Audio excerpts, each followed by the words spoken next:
Welcome back to another episode from Burst Mode Games. Today we have another 500 point combat patrol mission for you between the Death Guard and the Craftworld Eldar.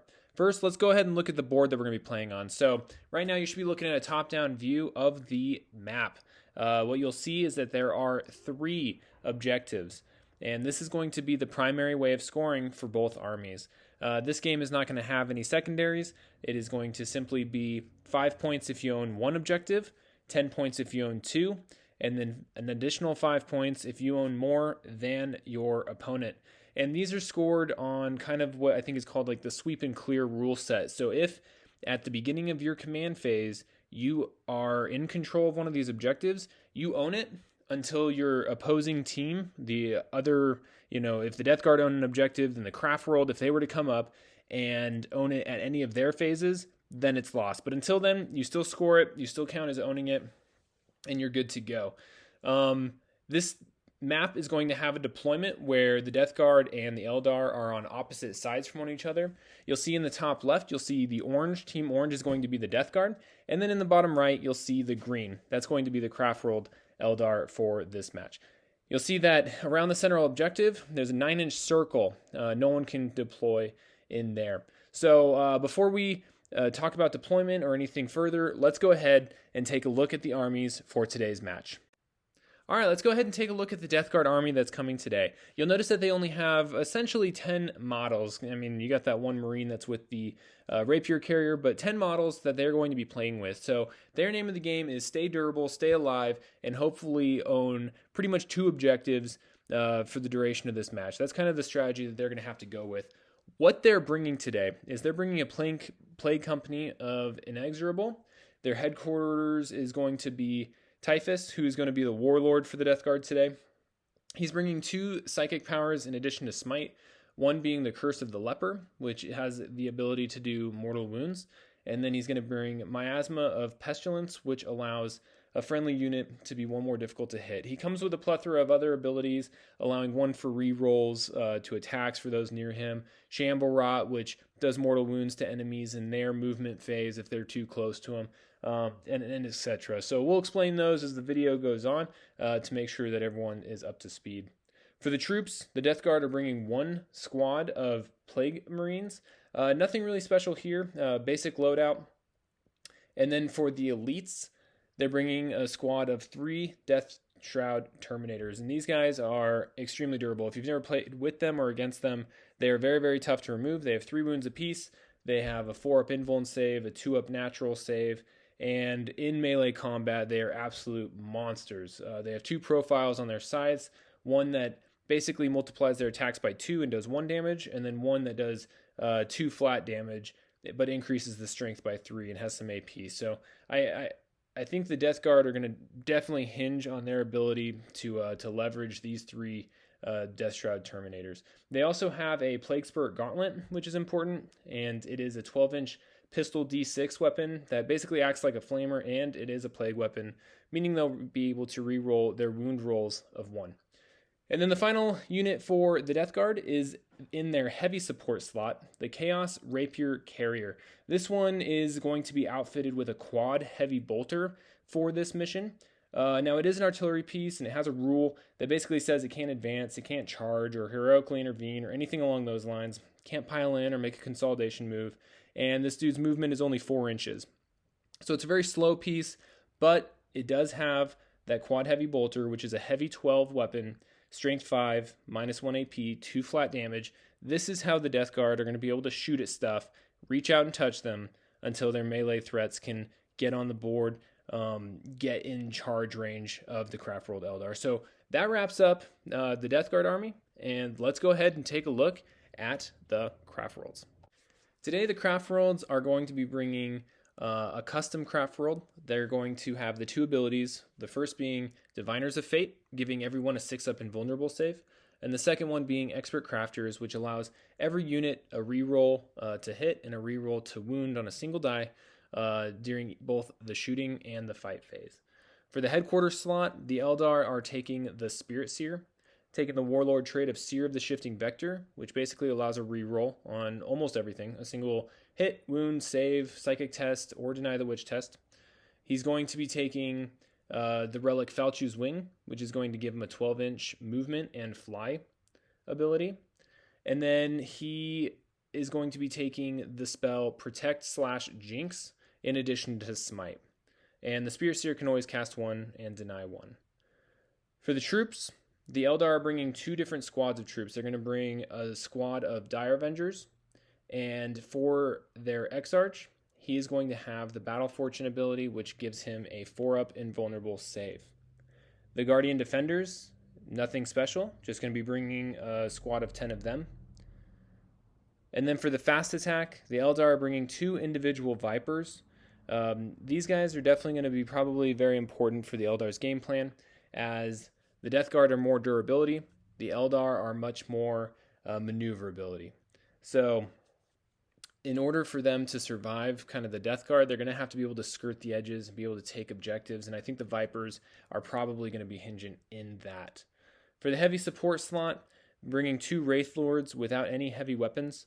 They're just going to have shuriken catapults on their arms, and they are going to be kind of the big baddie threats that are able to sit on objectives and contest them, and hopefully for the Craftworld go hand to hand against the Death Guard and maybe provide a melee threat against them. And so that pretty much sums up both of our armies. The Death Guard did roll to go first, and so we'll take a look at the deployment real quick, and then they'll be able to kick it off. All right, so here we are deployed. The Death Guard, they deployed up in what we had earlier is the orange square, their team orange, and they went kind of risky, right? So they deployed with their Death Shroud Terminators and Typhus in the Teleportarium. This is risky in the sense that if they don't go first, then the Eldar are going to be able to press their advantage and really not, or essentially screen out the locations where those guys can come in. So that's a little bit of a risk. I think I did mention earlier, though, when I was talking about the armies, like they're already going first. Doing kind of these early recordings after the game, so we already know they're going first. Then in the top left, you have the Rapier Carrier tucked away, hopefully to get standoff and provide fire support for the Death Guard. And then you see the 5 Plague Marines right on the edge of the deployment zone to the south, who are looking to get to that southern objective as soon as possible, or have the option to go to the central objective, since pretty much every Death Guard unit is super, super slow. So they need to be as far forward as possible. Looking in the Eldar deployment, they have effectively screened out their deployment zone. You'll see that the 2 Vipers are on either side of their deployment zone, able to reach out to any of the available objectives. You'll see that the Guardian Defenders are up on the northern line, kind of blocked by that large terrain feature in line of sight from the Rapier Carrier, and also within range of either the central or the northern objective. You'll see the Dire Avengers just south of them, kind of in that rocky outcropping, and right next to the Spirit Seer, kind of being flexible in the direction that they may go. And then you'll see the 2 Wraith Lords on the left side of the Eldar's deployment, able to put pressure on the center and the left objectives, and just kind of be a middle of the table threat that the Eldar can present against the Death Guard. And so there we are, we're deployed. As I've mentioned, the Death Guard are going to be going first, and we'll kick it off with Death Guard turn 1.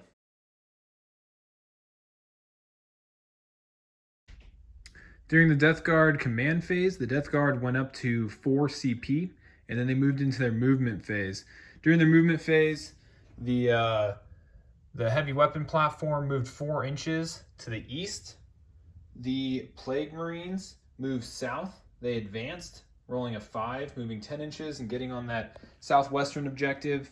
And then Typhus and his 3 Death Shroud Terminators came in from the Teleportarium, 9 inches away from all of the Craftworld Eldar models and onto the central objective. They moved into the Psychic phase, in which Typhus tried to cast Miasma of Petulance on the Death Shroud Terminators. He rolled a 12 in perils. The Death Guard used a CP, bringing them down to 3 to re-roll that. He successfully cast it on an 8. However, the Spirit Seer denied it with a natural roll of an 11. Typhus then tried to cast Smite on the nearest Wraith Lord, but he only rolled a 4 and failed the Smite. That completes Death Guard command phase, movement phase, and psychic phase, moving into the Death Guard turn 1 shooting phase. At the end of the Death Guard shooting phase, the heavy bolters mounted on this heavy weapons platform shot all 12 shots into this central Wraith Lord. Only scored 3 wounds they got through, and that Wraith Lord saved all of them. The Death Shroud Terminators then fired their pistols, getting 16 shots, and they always hit, so they all hit. And then rerolling 1s to wound, needing 6s. Got 2 wounds through, but then the Wraith Lord ended up saving those as well. And so that completes the shooting phase for the Death Guard. There's no charges that the Death Guard are going to execute at this time. They're looking to stay on the objective. If the Death Shroud Terminators were to charge and try to get into the Wraith Lord or the Spirit Seer or anything along those lines, they would give up this objective. Same with Typhus. If the Death Shroud ended up making that charge, then Typhus may be left kind of stranded there in the middle. The Plague Marines over here are too far to get any charges, and then obviously the weapons platform in the back is not going to be charging anything. And so that brings it to the end of a Death Guard turn where there was no wounds given to the Craftworld Eldar, but they are securing the southwest and the central objective. And with that, we'll move into Craftworld's turn 1.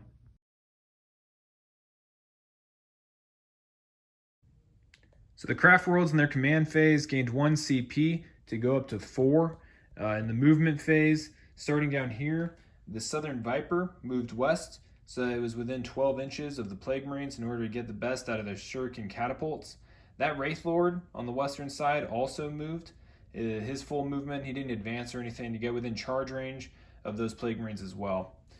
The central Wraith Lord ended up moving towards the central objective, towards the Death Shroud Terminators, and then the Dire Avengers and the Spirit Seer moved in behind them, so they were in their shuriken catapult range, and then the Spirit Seer was close enough to provide that 6-inch bonus that he gives to Wraith constructs when the Wraith Lord gets in combat. The Guardians, they rolled an advance of 5. They got up on top of this terrain feature. They won't receive any penalties for advancing as they have the battle focus inherent to most of the Eldar infantry.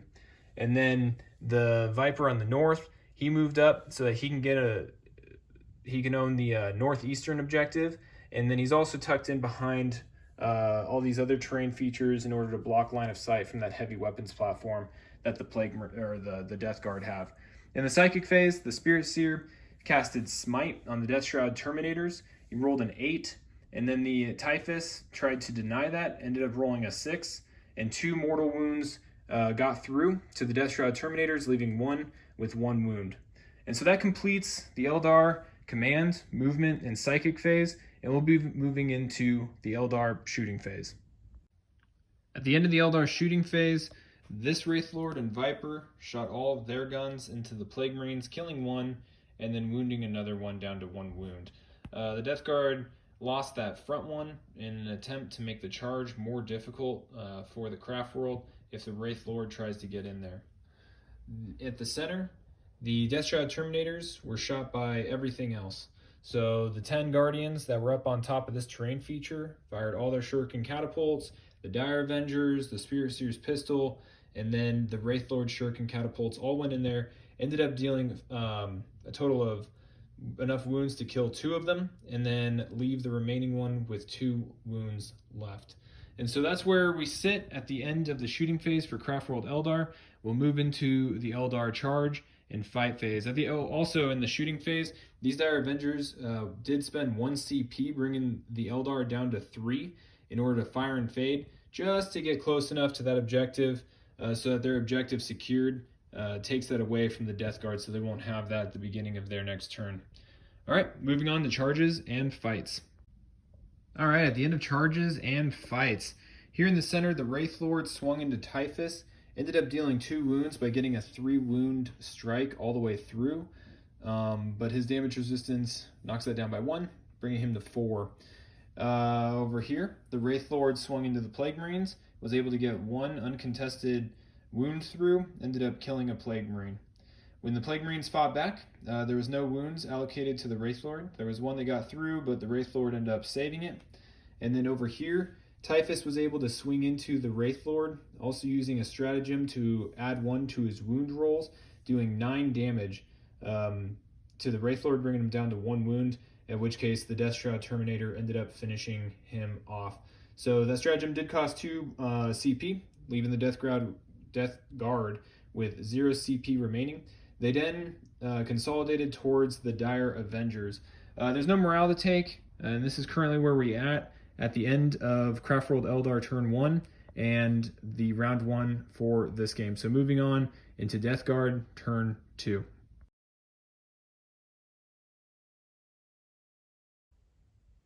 At the end of Death Guard turn 2 Psychic phase, this is what happened. So in the command phase, they went up to 1 CP.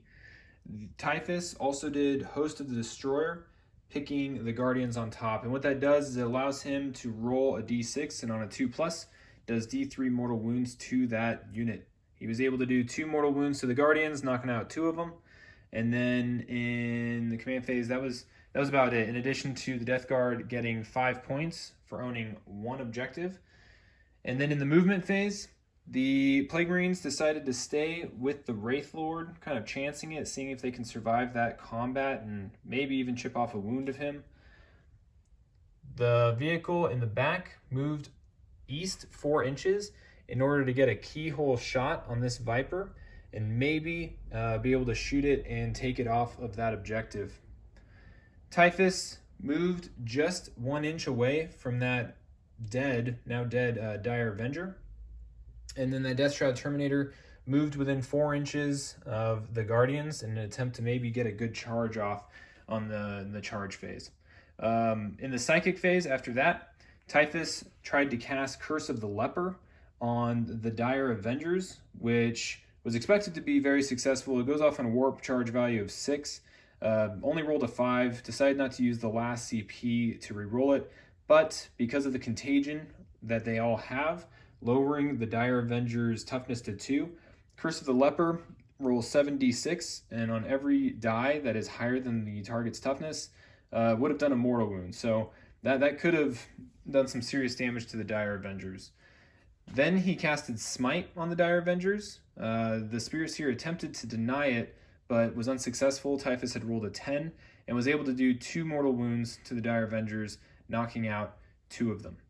And so that brings us to the end of the Psychic phase for the Death Guard, and we'll be moving into the shooting phase for the Death Guard. At the end of the Death Guard turn 2 shooting phase, kicked it off with Typhus throwing his Blight Grenade into the Guardians, ended up killing 2 Guardians, and then the Death Shroud Terminator fired his pistol or flamer, which ended up killing 2 more. It was really helpful that their contagion is dropping their toughness to 2, allowing that pistol with the strength 3 to still wound on 3s, and then the Blight Grenade with a strength 4 to wound on 2s. So that made quick work of a lot of the Guardians up there. The weapon platform from the Death Guard did do that keyhole shot. However, the Eldar fired off their lightning fast reactions on the Viper, making him -1 to hit. Didn't really seem to matter too much though. The weapons platform ended up rolling like a gajillion 1s and 2s. And overall only got 2 hits, and then those 2 hits failed their wound that was required. So no wounds provided to that Viper, and that is where we are at the end of the shooting, and we'll go into the charge and fight phase for the Death Guard.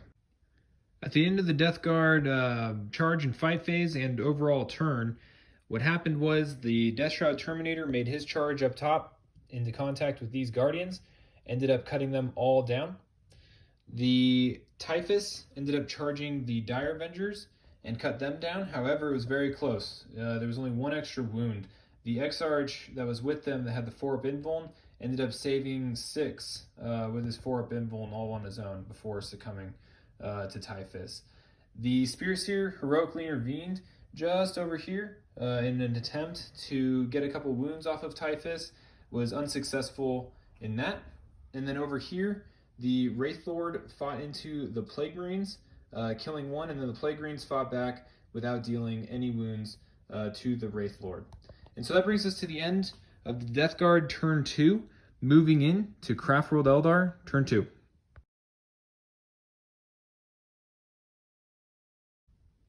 At the end of the Eldar command phase, movement phase, and psychic phase, this is where we stand. In the command phase, the Eldar scored 5 points and they secured this northeastern objective. In the movement phase, the Spirit Seer fell back and then the Viper moved from the northeast corner down here. And then this Viper moved away from the central objective towards the Wraith Lord. These Vipers are trying to make some space. With this few model count going on the board, the Eldar are trying to use their superior mobility to try to secure this game from the Death Guard. In the movement phase, however, Typhus's ability Shamble Rot affected the Spirit Seer and ended up doing 3 mortal wounds to him, leaving the Spirit Seer with 1 wound. In the Psychic phase, the Spirit Seer casted Smite on the nearest enemy, which happened to be this Death Shroud Terminator that was up on this terrain feature. Ended up rolling an 11, getting a Super Smite. The Typhus did try to deny it, but was unsuccessful. And the Spirit Seer ended up doing 5 mortal wounds to that Death Shroud Terminator and killing it. And so that brings us to the end of Eldar's command, movement, and psychic phase for turn 2. And that's going to bring us into the shooting phase for the Craftworld Eldar. At the end of the Eldar's turn 2 shooting, the Wraith Lord shot into combat with the -1 modifier and ended up killing 1 of the Plague Marines. And then both of the Vipers ended up shooting into Typhus, but only 1 wound ended up getting through, bringing Typhus down to 3. And so with that, we'll bring it into the Eldar charge and fight phase, which will pretty much only be this Wraith Lord into this Plague Marine, and we'll see how that goes. At the end of Eldar turn 2, the Wraith Lord was able to kill the Plague Marine in the southwest corner, and that was it for charges and fights, and that pretty much just leaves the Death Guard with the weapons platform and Typhus. We'll see how this goes, but that's the end of Eldar turn 2, moving into Death Guard turn 3.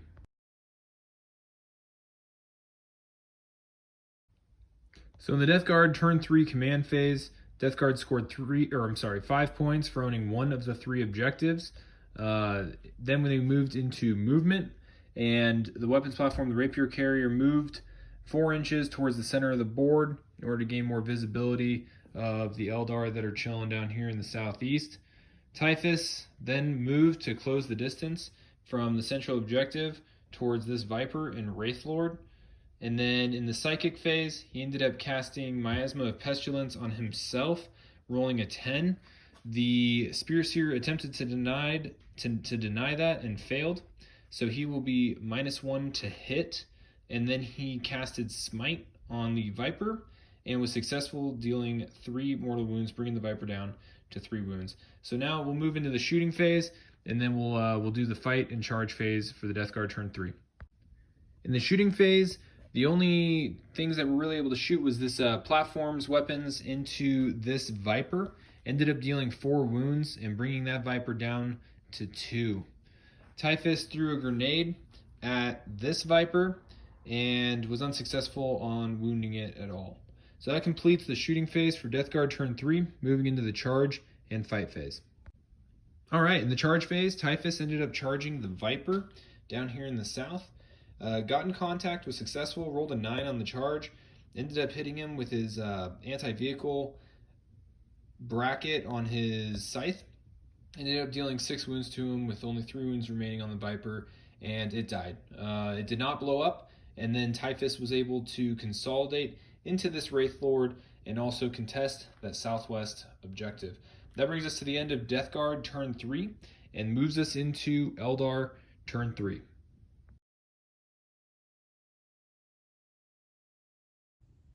Okay, at the end of the Eldar command phase, the Eldar gained 5 points for owning this northeast objective, but not more than the enemy, bringing them up to 10. So Death Guard have 10, Eldar have 10. In the movement phase, Typhus's ability ended up dealing 1 mortal wound to the Wraith Lord. And then in the movement phase, the Viper and the Spirit Seer moved from this rocky outcrop towards the central objective, so that the Viper could secure that, and then the Spirit Seer wasn't left out hanging to be shot by the lookout serve. Also got him within range of the Typhus for Psychic. Ended up casting Smite on him successfully, doing 1 mortal wound. And then the Wraith Lord, also in the movement phase, fell back, but used Feigned Retreat, which used up both of the remaining CP for the Eldar, so that he could shoot and charge again this turn. So using up that CP is why the Spirit Seer couldn't reroll the damage on the smite and potentially knock out Typhus. So that leaves Typhus at 2 wounds, and this also brings the Eldar into their turn 3 shooting phase. Okay, pretty uneventful shooting phase. He is -1 to hit due to the Miasma of Pestilence he had on him last turn. Nothing got through. So this is where we stand, and we'll be going into the charge and fight phase for the Craftworld Eldar. All right, so drastic turn of events. The Eldar did not have any CP to enable any rerolls for charges, and the Wraith Lord actually rolled Snake Eyes. So there was no successful charges for the Eldar. This is going to end Eldar turn 3, and we're going to move into Death Guard turn 4.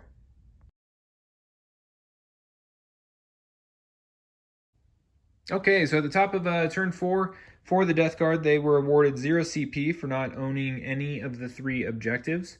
In the command phase, Typhus's ability did go off on the Wraith Lord and did 3 mortal wounds, bringing him down to 6.